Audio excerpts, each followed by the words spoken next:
ज़ियाबतुस की वजह से आंखों के मसाइल के बारे में आगाही पैदा करने के लिए नेटवर्क 18 ने मुल्क गिर सतह पर आंखों के तहफ़्फ़ुज़ की मुहिम शुरू की है।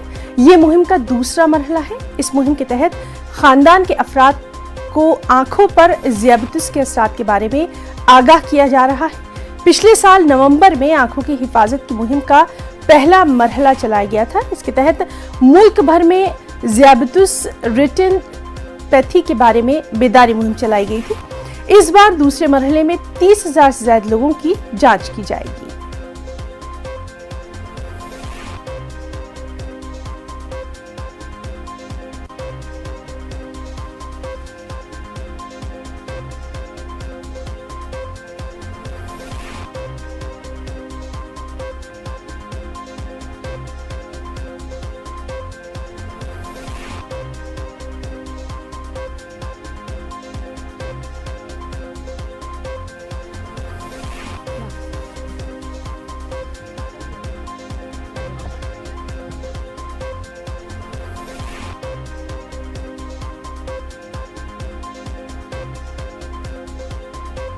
तो नेटवर्क 18 की खुसूसी मुहिम नेत्र सुरक्षा अभियान मुहिम की शुरुआत अवाम में आंखों के तहफ़्फ़ुज़ को लेकर बेदारी मुहिम चलाई जा रही है।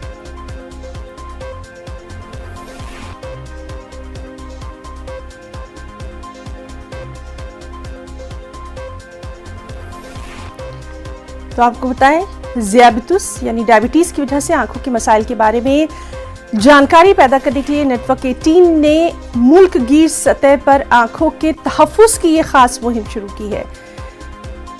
ये इस मुहिम का दूसरा मरहला है। इस मुहिम के तहत खानदान के अफराद खाना की आंखों पर ज़ियाबतुस के असरात के बारे में उन्हें जानकारी दी जा रही है। पिछले साल नवंबर में आंखों की हिफाजत की मुहिम का फर्स्ट फेज चलाया गया था, जिसके तहत मुल्क भर में ज़ियाबतुस रेटिनोपैथी के बारे में बेदारी मुहिम चलाई गई थी। इस बार दूसरे मरहले में 30,000 से ज्यादा लोगों की जांच की जाएगी।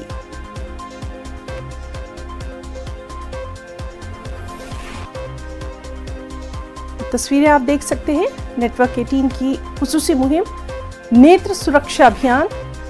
बड़ी तादाद में यहां पर लोग मौजूद हैं।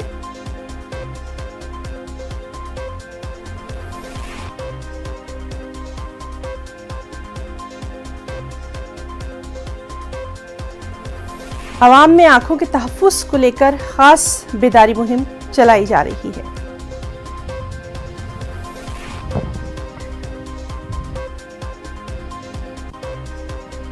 Jai Hind! All right, with that energy bump, I want to introduce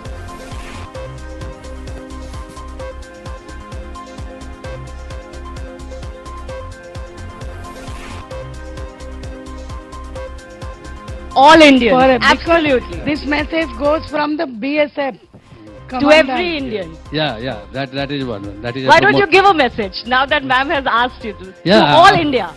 This is, of course, I take this opportunity to give a message to all fellow citizens, and that your eyes are very precious, and without eyes you can't perform any kind of duty. So please take care of your eyes, and particularly of the diabetes. It is a silent killer because it affects your vital organ like kidney, as ma'am told us, and particularly retinas and retinopathies are, even doctors are also not prescribing about the test you should undergo. So it is a good opportunity to convey my fellow citizens to protect your eyes. Thank you so much for that message. Ma'am, I will take that message from you too to the larger country. I want to go across to Vaishali also. Vaishali, just give me a sense of why this message, the message that both of them are giving, the message that we are talking about, is so important to Novartis. Why this message and why now? So let me just step back and talk a little bit about Novartis's purpose. We are, we basically believe, and our purpose is to extend and improve people's life by reimagining medicines. But we know that medicines only does one part of the job. It's very important that every citizen in the country really is aware of what real good health means. And when we really talk of diabetes, everybody, if you really go out, if you go 15 years back, nobody knew diabetes. Today, every household has one diabetic. And when we look at this, what really happens is the establishment of diabetes, and I think Mr. Srivastava said this, that kidney and diabetes is well known, but eyes and diabetes is not well known. And that is something which is very, very important for us as a nation to protect our eyesight.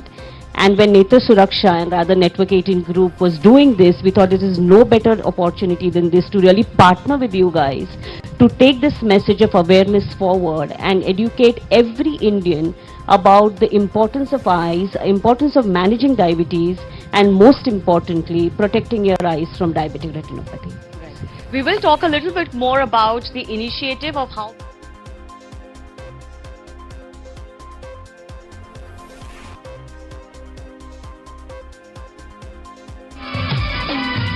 बारे जानकारी के लिए इस programme का इनेकाद किया गया।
तो इस खबर के साथ साथ कुछ और अहम खबरों पर भी हमारी नजर बनी हुई है। आज की सबसे अहम खबर, नेशनल हेराल्ड मामले में कांग्रेस लीडर राहुल गांधी से ईडी ने पीर के रोज तकरीबन 10 घंटे तक की पूछताछ की थी। राहुल गांधी को आज भी पेश होने को कहा गया है। पीर के रोज हुई पूछताछ में राहुल गांधी से उनके बैंक अकाउंट समेत कई चीजों के बारे में पूछताछ की गई। राहुल गांधी सुबह तकरीबन 11 बजे एपीजे अब्दुल कलाम रोड पर वाक़ ईडी के हेडक्वार्टर पहुंचे। इसके बाद वो तकरीबन 2:30 बजे ईडी के दफ्तर से लंच के लिए निकले। दोबारा पूछताछ के लिए 4 बजे के करीब दोबारा ईडी के दफ्तर पहुंचे। उसके बाद राहुल गांधी तकरीबन रात 11:30 बजे ईडी के हेडक्वार्टर से निकले।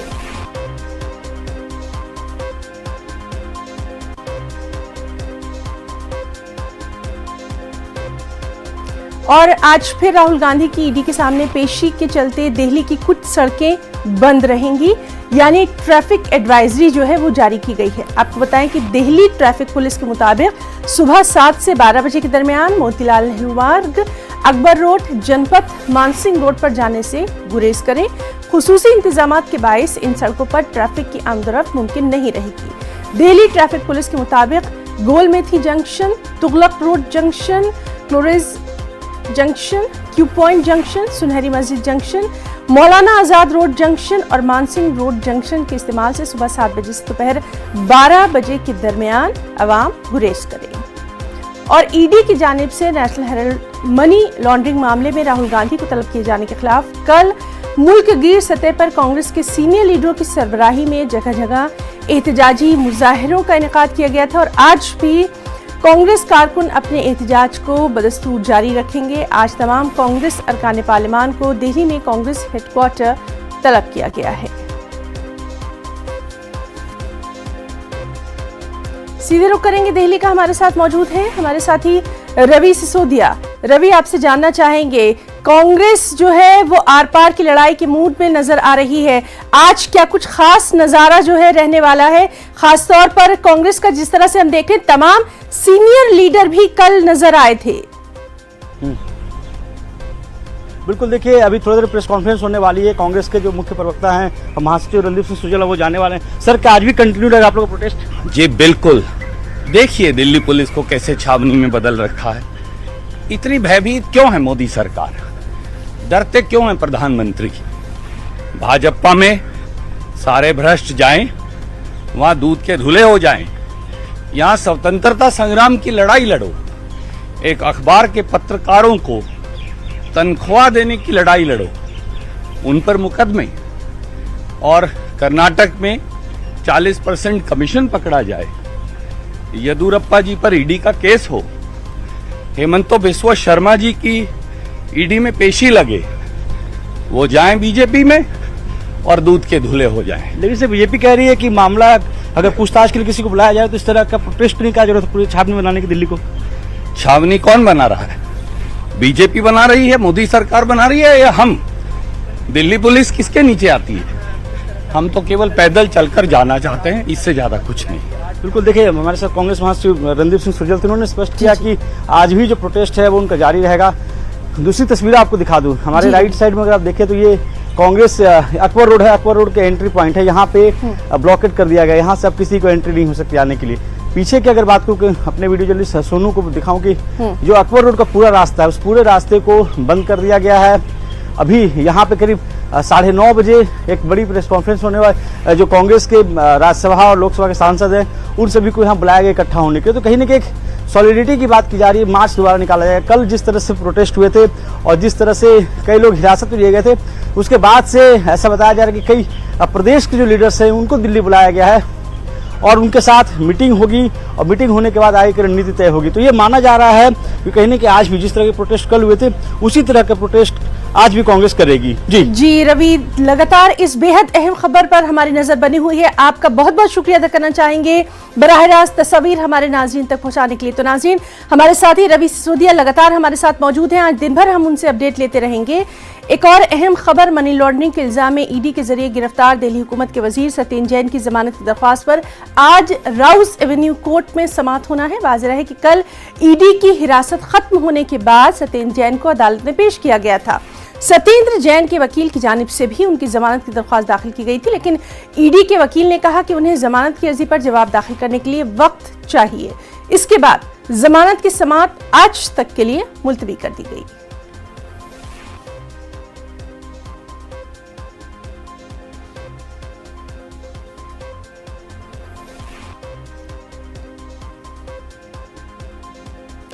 जम्मू कश्मीर पुलिस ने श्रीनगर में एक मुख्तसर एनकाउंटर में 2 मिलिटेंटों को मार गिराने का दावा किया है।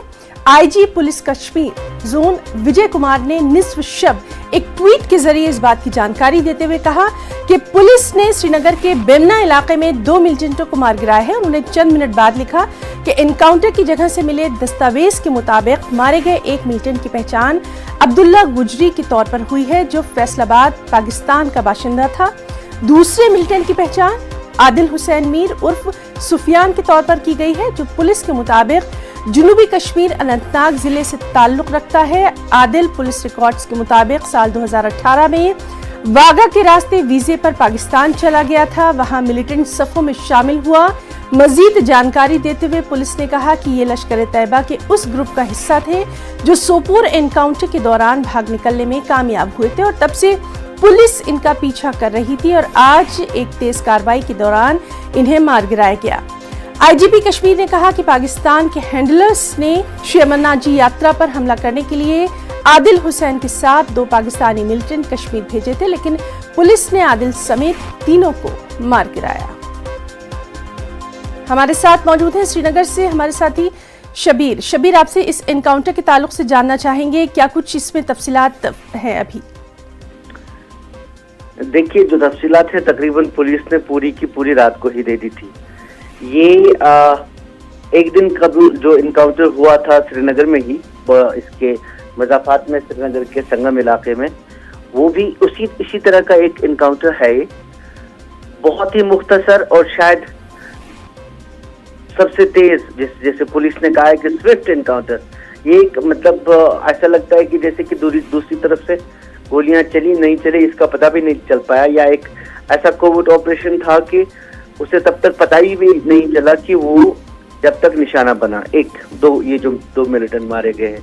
सबसे अहम बात ये कि पुलिस ने जो दावा किया है कि ये आदिल जो था बॉर्डर 2018 को वीजा के जरिए पाकिस्तान चला गया, वहाँ मिलिटेंट सफों में शामिल हुआ और आज जब अमरनाथ यात्रा जोन से शुरू होने वाली है तो उन्हें ये काम सौंपा गया था। 2 मिलिटेंट साथ दिए गए थे, उन्हें काम सौंपा गया था उस पर हमला करने का। ये पुलिस ने खुद कहा है अपने इसमें जो ट्वीट्स आए देर रात को, क्योंकि ये 12 बजे के करीब का वक्त था जब इनकाउंटर शुरू भी हुआ और 10 मिनट बाद खत्म भी हुआ और पूरी जानकारी पुलिस ने मुझे लगता है कि पहले 20 मिनट में पूरी की पूरी दे दी कि इनके डॉक्यूमेंट्स क्या थे, कब मारे गए थे, कौन क्या था। एक पाकिस्तानी मिलिटेंट था। सोपोर इनकाउंटर जो आपको याद होगा कि कुछ दिन कबल हुआ था, उसमें 2 मिलिटेंटों के भाग निकलने की खबर थी, एक वहां पे मारा गया था। कहा जाता कि ये 3 मिलिटेंटों का जो ग्रुप था, ये एक्चुअली ये जो पाकिस्तानी कमांड मिलिटेंट्स आते हैं ये कंट्रोल करते हैं यहाँ पे।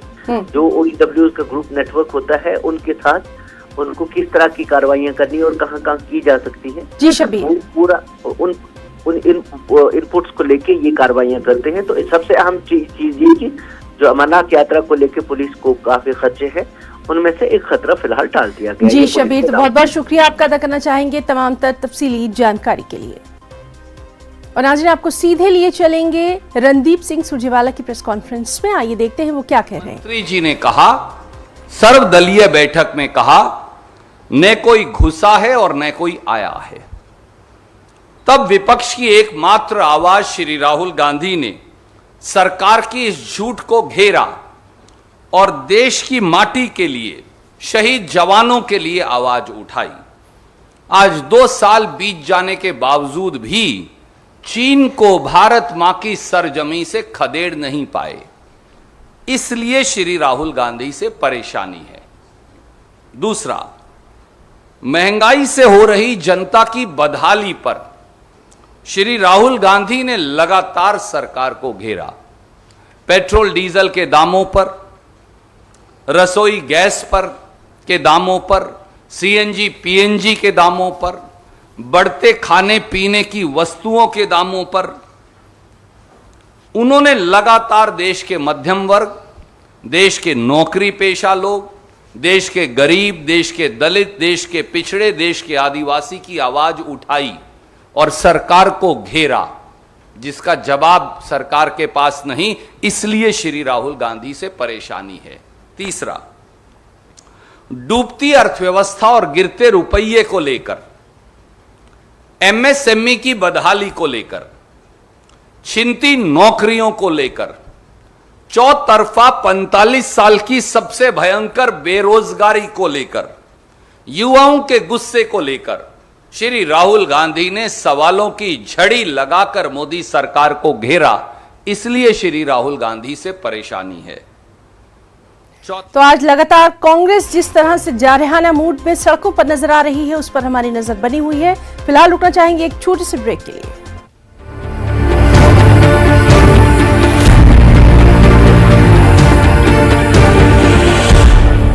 गैर कानूनी इंतजामी कार्रवाई के खिलाफ जमीयतुल उलमा हिंद ने सुप्रीम कोर्ट से रुजू किया है। आज सुप्रीम कोर्ट में जमीयत की इस अर्जदाश पर समाअत होगी।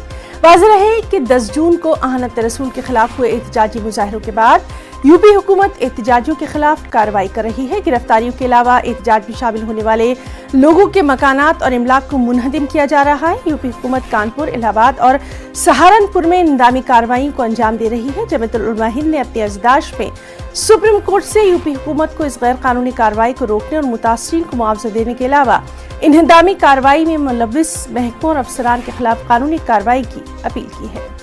दिल्ली से हमारे साथ मौजूद हैं हमारे साथी सुशील पांडे। सुशील, हमने देखा कि जमीयतुल उलमा हिंद ने आज एक अहम उस मामले पर कार्रवाई समाअत होना है, क्या कुछ तफसीलात? जी देखिए ना, फिलहाल ये याचिका जमीयत उलमा हिंद की तरफ से सुप्रीम कोर्ट में दाखिल की गई है, जिसमें उत्तर प्रदेश के द्वारा सरकार के द्वारा जो बुलडोजर की कार्रवाई की जा रही है, उस कार्रवाई को लेकर फिलहाल चुनौती दी गई है। हालांकि अभी फिलहाल सुप्रीम कोर्ट में इस याचिका को सुनवाई के लिए लिस्ट नहीं किया गया है, लेकिन संभवतः ये माना जा रहा है ना कि आज जमीयत उलमा हिंद की तरफ से वकील सुप्रीम कोर्ट में मेंशनिंग कर सकते हैं, यानी कि इस याचिका पर जल्द सुनवाई की मांग कर सकते हैं, क्योंकि जिस तरह उत्तर प्रदेश सरकार उत्तर प्रदेश में हुए पथराव के बाद लगातार आरोपियों के घर पर बुलडोजर की कार्रवाई कर रही है, जो न्याय संगत नहीं है, ऐसा जमीयत ने अपनी अर्जी में कहा है। और अब देखना दे रहे होगा कि जब मामला सुप्रीम कोर्ट में सुनवाई के लिए आएगा तो कोर्ट इस मामले में क्या कुछ अहम आदेश जारी करता है। लेकिन इना सबसे महत्वपूर्ण बात यह है कि जमीयत की तरफ से ये कहा गया है कि उत्तर प्रदेश सरकार को तय नियमों के मुताबिक ही कार्रवाई करनी चाहिए, और जिस तरह कार्रवाई फिलहाल उत्तर प्रदेश सरकार उत्तर प्रदेश में कर रही है जो न्याय संगत नहीं है। देखना बेहद अहम होगा कि जब 10:30 बजे अवकाशकालीन पीठ सुनवाई के लिए बैठेगी तो क्या जमीयत की तरफ से उनके वकील कोर्ट में याचिका पर सुनवाई की मांग करते हैं या फिर नहीं। खबर पर नजर बनी हुई है। बहुत बहुत शुक्रिया आपका तमाम तर तफसीलात के लिए। पैगंबर इस्लाम के खिलाफ तौहीन-आमेज़ रिमार्क्स के खिलाफ एहतजाज के दौरान हुआ तशद्दुद का मामला सुप्रीम कोर्ट पहुंचना शुरू हो गया है। 2 मुख्तलिफ तंजीमों ने सुप्रीम कोर्ट से इसका नोटिस लेने की अपील की है। हिंदू सेना और अखिल भारत हिंदू महासभा ने चीफ जस्टिस को खत लिखकर मरकजी एजेंसी से तहकीकात समेत कई मुतालबात किए हैं। हिंदू सेना के सदर विष्णु गुप्ता ने 10 जून को रांची में हुए तशद्दुद पर चीफ जस्टिस को खत लिखा है। खत में कहा गया है कि फसादियों ने न सिर्फ पुलिस पर हमला किया बल्कि सरकारी इमलाक को भी नुकसान पहुंचाया।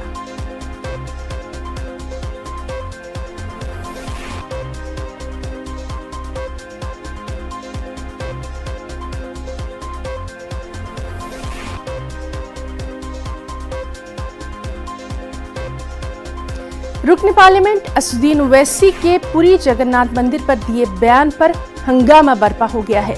पुरी में उनके खिलाफ मुकदमा दर्ज किया गया है। पुरी में असदुद्दीन ओवैसी का पोस्टर नजर आतिश किया गया। असदुद्दीन ओवैसी ने बयान दिया था कि पुरी के जगन्नाथ मंदिर को बौद्ध मंदिर को तोड़कर बनाया गया है। इसको लेकर लोगों में शदीद गुस्सा है। श्री जगन्नाथ सेना ने असदुद्दीन ओवैसी के बयान को झूठ करार दिया, उनकी गिरफ्तारी की मांग की है। नमस्ते, जय जगन्नाथ। हैदराबाद का जो सांसद एमपी है वो असदुद्दीन ओवैसी, वो जहरीला आदमी है। उन्होंने ये बोला कि भगवान जगन्नाथ जी का मंदिर जो पुरी में है वो बुद्धदेव के मंदिर के ऊपर बनाया गया था, बुद्ध के मंदिर को तोड़ के इसको बनाया गया था। ये झूठ है, ऐसा कोई किसी ने आज तक नहीं कहा। ऐसे कि जो दलाई लामा है, बुद्धिस्ट लोगों का जो सबसे बड़ा धर्म गुरु है, वो भी आज तक कभी नहीं बोला है कि यहाँ पर बुद्धदेव का मंदिर था, बुद्धदेव के मंदिर को तोड़ के जगन्नाथ मंदिर बनाया गया। ये जो जहर आप उगाना चाहते हैं लोगों के बीच में, हिंदू धर्म बौद्ध धर्म सबके बीच में लड़ाई हो, ये आप कभी भारत में सफल नहीं होंगे। आप जो जहरीला आदमी जो जहर उगल रहे हैं, ये कृपया ये धर्म के ऊपर ना उगाले, जिस चीज का मालूम नहीं है। इलाहाबाद में जावेद मोहम्मद के घर को मिसमार करने के खिलाफ आज इलाहाबाद हाईकोर्ट में बाज़ाब्ता अर्जी दाखिल की जाएगी। इस मामले की समाअत इलाहाबाद हाईकोर्ट में हो सकती है। चीफ जस्टिस मनोज गुप्ता की बेंच इस अर्जदाश पर समाअत कर सकती है।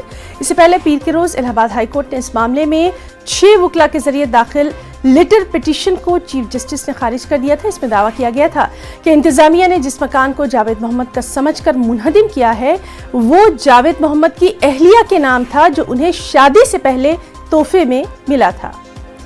सीधे रुख करेंगे हमारे नुमाइंदे मुश्ताक आमिर का। मुश्ताक, आपसे जानना चाहेंगे क्या कुछ इस मामले में आज बाज़ाब्ता अर्जदार दाखिल करने की कार्रवाई रहेगी? हिना, सबसे पहले मैं ये बता दूं कि जो लेटर पिटीशन कल दाखिल हुई थी और जो मुस्तरद कर दी गई अदालत की तरफ से, तो अदालत ने एक राहत देते हुए वकला से ये कहा, जिस ग्रुप ने दाखिल किया था उस ग्रुप से ये कहा कि आप असरे नौ रिट पिटीशन दाखिल कर सकते हैं। रेगुलर रिट पिटीशन का लफ्ज इस्तेमाल हुआ है और अदालत ने ये भी यकीन दहानी कराई है कि अगर आप कल दाखिल कर देते हैं तो इस पर फौरी समाअत मुमकिन है। तो हाईकोर्ट की तरफ से जब ये राहत दी गई है कि असरे नौ पिटीशन दाखिल होने के बाद समाअत हो सकती है, तो आज जो रिट पिटीशन दाखिल होगी वो वकला के ग्रुप की तरफ से नहीं होगी, बल्कि जावेद मोहम्मद की अहलिया परवीन फातिमा की तरफ से होगी, जिसमें यही प्रेयर की जाएगी कि जो मकान गिराया गया है वो जावेद मोहम्मद का नहीं बल्कि उनकी अहलिया का है, जो उनके मायके की तरफ से मिला था। मुश्ताक, तो बेहद अहम खबर पर लगातार नजर बनी हुई है। बहुत बहुत शुक्रिया आपका तमाम तर तफसीलात के लिए। आइए बात करते हैं मुल्क के सबसे मोतबर और दरहकीकत नंबर 1 अंग्रेजी न्यूज चैनल की। जी हाँ, हम बात कर रहे हैं CNN न्यूज 18 की, जो